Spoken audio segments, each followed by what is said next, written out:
Premier sommet Canada-CARICOM qui t'a fait du 17 au 19 octobre dans Ottawa, capitale pays Canada, t'es fini avec une présentation, un résumé de séance travail ça qui t'est fait pendant 3 jours.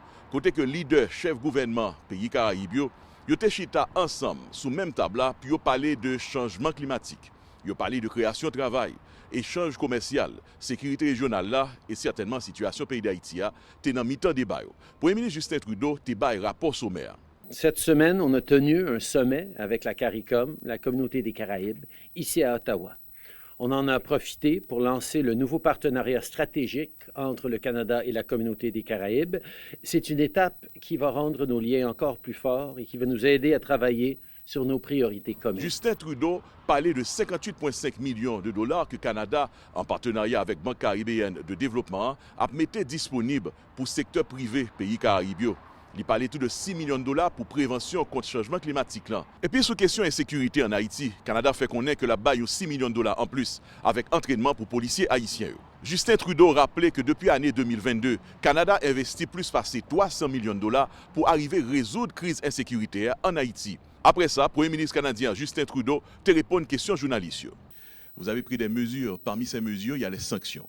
Ces sanctions, est-ce qu'elles sont vraiment efficaces, puisqu'on a arrêté personne, et ces personnes sanctionnées circulent librement?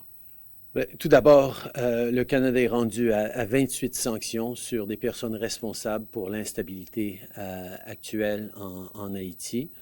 Et on continue de mettre la pression sur les élites, sur la classe politique, sur les oligarques haïtiens pour s'assurer qu'il y ait une redevabilité. Et on est en train de travailler avec les Américains, avec d'autres pour s'assurer qu'ils soient là aussi. Les sanctions sont basées sur quoi? Certaines personnes pensent que ce sont sans preuve, des sanctions sans preuve. Et êtes-vous au courant de la démarche de l'ancien Premier ministre Laurent Lamotte qui aurait pris une action en justice contre le gouvernement canadien, prétendant que ces sanctions justement sont basées sur des futilités? Sur quoi sont basées ces sanctions en réalité? Ça fait 30 ans. 30 ans que le Canada est là pour aider le peuple haïtien. Ça fait 30 ans qu'on bâtit des hôpitaux, qu'on est là pour aider dans la situation de sécurité, qu'on forme la police, qu'on est là pour appuyer le peuple haïtien et on sera toujours là pour appuyer le peuple haïtien. La communauté internationale a toujours été là pour appuyer le peuple haïtien. Malheureusement, pendant ces 30 ans, on n'a pas pu régler la situation.